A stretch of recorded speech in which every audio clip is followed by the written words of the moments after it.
Hello and welcome back everyone to the second part of this DLC faction review. Now, last time we looked at the deceptive boys of Tzeentch's crew in the form of the Changeling and his Deceivers faction. Today though, we're going into the deep dark woods of Kislev to discover what the crone known as Mother Ostankya brings to the table. The Warhammer Worlds version of Baba Yaga leads the Daughters of the Forest faction, a secretive lot who follow the Hag Mother's command, be they to ambush and slaughter the foes of Kislev, or even to punish those that Mother Ostankya views as harmful to the kingdom itself. The main thing is that when the forces of chaos rise, she will often be seen to aid Kislev during key moments in battle, disappearing not long after to her deep forest home to continue her work, or maybe catch up on a home and away omnibus, who knows. In the Realms of Chaos campaign, she starts far north of the other Kislev factions, in the areas more commonly associated with the Norscan tribes and Chaos Khorne demons. While in Immortal Empires, she starts off far to the west, smack bang in the middle of Dark Elf territory to give all of them nightmares. Her starting force brings most of the new units of the faction, with a pair of Akshina ambushers, a single Incarnate elemental of beasts, alongside a Things in the Woods, rounding out with a pair of giant spiders and a single unit of giant bats. Her force is relatively frail to start with, meaning that you will either have to pick your battles carefully, or build up troop strength before rushing off to find sacrifices for her dark witchcraft. So, her faction achieves victory in a very different manner compared to her Kislevite brethren. Ostankya is searching for the 6 forbidden hexes of the world, each more dreaded than the last, and by finding the first 5, she will reveal the 6th and final hex, which, when she unleashes it, will garner victory for her faction. She does this by using Spirit Essence, a resource that she can gather when she wins battles, clearing corruption from locations and occupying magical forests. Spirit Essence can then be used in the Witch's Hut to power her hexes and grant other boons to her forces or hexing her enemies. The Witch's Hut mechanic reminds me a lot of the cooking mechanic from the Warden and the Paunch. After she wins a battle and secures territory, you will find trinkets which can then be combined to create charms. The effects vary quite considerably, from being able to summon bears during battle, buffing damage and giving resistances, to just outright hexing enemy troops during battle. As long as you have the Spirit Essence, you can craft these each turn to give you plenty of pre-battle options. Honestly, spending Spirit Essence is required to complete the campaign, so there's no reason not to. Spirit Essence is used for other items like unique research paths on the tech tree, as well as granting buffs to Ostankya's animal allies to some of the new troops such as the Akshina ambushers and the Things in the Woods. Compared to the Deceivers though, the faction plays pretty straightforward really. You craft your buffs and hexes, you capture settlements, and you make chaos hate you all the more. The most annoying element isn't being able to recruit the full Kislev roster until you control one of the major Kislev faction settlements, which means you have to either ally with one of these factions, attack them, or wait for one to be overrun so then you can occupy it yourself by liberating it. This kind of restricts her to relying on her bears, spiders, and a limited selection of human troops to get the job done, and that can be tricky against some factions. And so, with the Witch and her mechanics checked out, let's have a look at the new unit options available for Kislev. So, compared to the Deceivers, the Baba Yaga Massif are a little slimmer on the new unit offerings, featuring the new Hag Witch hero, the Akshina ambushers, and 2 new monster units. It does flesh out the roster though, with some specialists for an already very human-centric faction, which is good. Of course, here we will start with Mother Ostankya herself, lest I incur her wrath and come down with some unfortunate hex. Obviously, she's a spellcaster, who's capable of firing on the move thanks to her pretty nifty chariot pulled by Things in the Woods. Her cauldron actually launches her magical projectiles, which kind of makes her a mobile magic artillery platform, and it's quite amusing to watch them fire out the cauldron. Her active abilities are Gulyas, which regenerates troops in a 200 meter casting range for a 35 meter radius of effect. The healing field will stay there for 23 seconds, and is about 2 minutes to cooldown.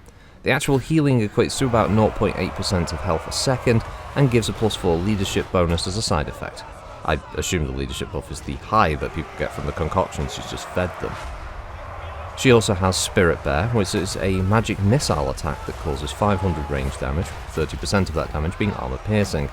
A secondary explosion causes a further 200 damage to any fool stood too close to the blast area, with 28% of that damage also being armor piercing. The spell has a 300 meter range, and she can stay very safe while casting this. Spell list wise, she has access to the Laws of Shadow and Beasts, giving her a rather thematic mix of debuff abilities and damage dealing spells combined with some troop augments. Passives are quite numerous, which is to be expected of a legendary lord. She can attack gates during sieges, she causes fear, encourages nearby troops, she can hide in forests, fire on the move. She has the passive buff By Our Blood, which makes her unbreakable when her leadership is wavering or lower. Wild Heart will augment her Law of Beast spells with an 80% power recharge after she casts the spell, and Smoke and Mirrors will grant her a 10% speed buff to friendlies when she's casting a Law of Shadow spell nearby. The Crown of Claws passive will grant her a ward save of 20% against missile attacks for any friendlies in a 35 meter radius of her, and finally, she has a ward 10% save and a 15% missile resistance save. Overall then, this makes her a rather fast moving spellcaster, who can do pretty decent damage while buffing her troops with her passive abilities. Her high missile strength of 416 means she can hit large targets for good damage or whittle down bodies of infantry as they close in. Of course, as a spellcaster, she isn't built for fisticuffs, and thus she has some major disadvantages in the melee, but at this stage, I shouldn't have to remind you that wizards aren't good at infighting. Like any good hag, Mother Ostankya has a network of lesser hags to handle the daily operations of her wood-dwelling empire. Hag witches are a new hero unit that are, and you better be sitting down when I tell you this, they're spellcasters. I know! I bet you were glad you were sitting down. They have a sweet snow sled that allows them to fire on the move and come in either the Beast, Death or Shadow Law variety. Hag witches then play largely similar to Ostankya, depending on their lore of spells, but they do have their own active abilities available to them. Koldunia's Spirit for the Law of Beasts allows her to summon a unit of the Things in the Woods, to add some extra East European folk horror to the mix. Zanachia's Ward for the Law of Death grants damage resistance of plus 10% for all allies in a 35 meter range for about 26 seconds, and Vorozeja's Foresight for the Law of Shadows grants a hex power that reduces missile resistance of a selected unit by 10% and further reduces their block chance by 12 and their armor by 12 for a whole 25 seconds. Given their rather unfortunate appearance, hag witches will cause fear when nearby, they encourage friendly troops, they can hide in the forests, they fire on the move, and have the same By Our Blood passive as Mother Ostankya, along with other physical resistances of 10% and a missile resistance of 15%. Depending on what Law of Magic they are, they also have other passives. Smoke and Mirrors applies for the Law of Shadows, the same as Mother Ostankya, Life Leeching applies for the Law of Death, and Wild Heart for the Law of Beasts. The only new one here is the Life Leeching, which doesn't actually drain hit points, it just enhances the spell power when a Law of Death spell is cast. Naturally, like all wizards, the hag hasn't quite figured out the Iron Body technique to shatter the blades of her enemies against her ripped abs, and thus they die fairly quickly under a flurry of blows from angry peasants. They do, however, have high leadership, allowing them to stay on the field in a tough battle longer so they can keep casting spells, and given their speed, they can largely avoid the melee, unless you lose track of them in the scrum. Their ranged magical attacks do decent damage as well, and it makes them a rather flexible fire support unit that can dash around the backline, buffing, debuffing, and damaging the enemy throughout. Kislev does get a new mid-tier infantry in the form of the Actioner Ambushers, who deploy armor-piercing bolts from their crossbows and utilising their vanguard deployment to get the drop on the enemy troops. They have Stalk to help them remain hidden in any terrain longer, so they can launch their attacks from unexpected angles. Actioner Ambushers are a pretty straightforward unit that's a no-brainer upgrade from the standard Kossar Bowmen, given their higher stats and armor-piercing ability, but the fact that you can recruit them early in a campaign for Mother Ostankya makes them your default ranged unit for most of her armies. Actioner also act as a pretty decent alternative to the Streltsy unit, given that they have a similar armor-piercing stat to them, but they have Stalk and Vanguard option available. Though Streltsy do have a higher armor stat, they can survive a little longer when they have to get into the scrum. The Actioner Ambushers are one of the better units that have been added for Kislev, and they're certainly worth adding to your roster. On the monster front, we have two rather nasty looking creatures with rather silly names. The first then is the Things in the Woods. These monstrous infantry work in a similar manner to the Dryads of the Wood Elves, in that they are counted as anti-infantry with no movement penalty in woods, but they do have the ability to sense nearby hidden units through their Predatory Senses passive. These beasts cause fear, They hide in forests and have a 20% base physical resistance. Their attacks also count as armor piercing, which helps them as a whole in the anti-infantry front, while their high movement speed allows them to check units quickly and prevent flanking attacks, or to simply hold the bulk of infantry units in place. Their high leadership keeps them in the fight longer, which is nice, since a lot of beast units do have a tendency to break quickly due to their low leadership stat. They don't have any innate magical damage unless they're part of Mother Ostankya's army, and their unit size is comparatively small, and it makes them rather vulnerable to being whittled down by ranged attacks or magical attacks. Finally, we have the showpiece unit of the Kislev faction for the DLC, the Incarnate Elemental of Beasts. This giant monster counts as anti-large with armor-piercing melee attacks, and rightfully causes terror with their mere presence.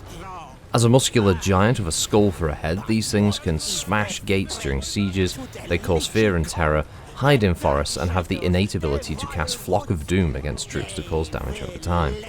Finally, they have a 20% physical damage resistance, and compared to the smaller, the things in the woods, the Incarnate does cause magical damage with their melee attacks and have a very high armor piercing stat, making them perfect for that anti-large role and heavy infantry murder on the field. High leadership will keep it fighting longer, and for its size, it does have a decent turn of speed to it. The main downside of the Incarnate Elemental Beast is its low melee defense and armor stat, making it pretty easy to hit, and thus becoming a primary target for single target spells or mass skirmisher fire. Best option is to deploy it when the fight is joined, so you can dedicate your own ranged troops to counterfire the enemy ranged troops, and then you can move the beast in and start tearing up the front lines. And, well, that about wraps up the Daughters of the Forest faction and the new units from the Shadows of Change DLC. And as a closing statement here about probably the most controversial element of this DLC, the price. Now, I was fortunate enough to be given access to this DLC for free, and it's easy to sound positive about everything because of this, and though the new additions are really good and are quite fun, the higher price is definitely something to take into consideration here. Compared to a new faction DLC such as the recent Chaos Dwarves, I do agree the price can be a tad high for a Legendary Lord pack essentially, given it costs roughly half of the base game's price, and that's not taking into account the large amount of other DLCs that you need to buy if you haven't been playing this since Warhammer Total War 1. Ultimately, it comes down to how you as a user will value your time and how much fun you feel this DLC will provide you. If you enjoy playing as these three factions in this DLC, then you're more likely to see this as a value purchase without a discount. But if you don't see yourself playing as either Kislev, Tzeentch or Cathay, but you want to have this option too, then it's probably best waiting for a sale. The quality is there, like most of the DLCs from Creative Assembly, but as I say, it comes down to your own valuation of this and what it can add for you as a player. Overall, I hope this video can show off these new units and mechanics for you and help make that decision a little bit easier. But thanks for watching everyone, have a good week, and we'll catch you next time. Goodbye.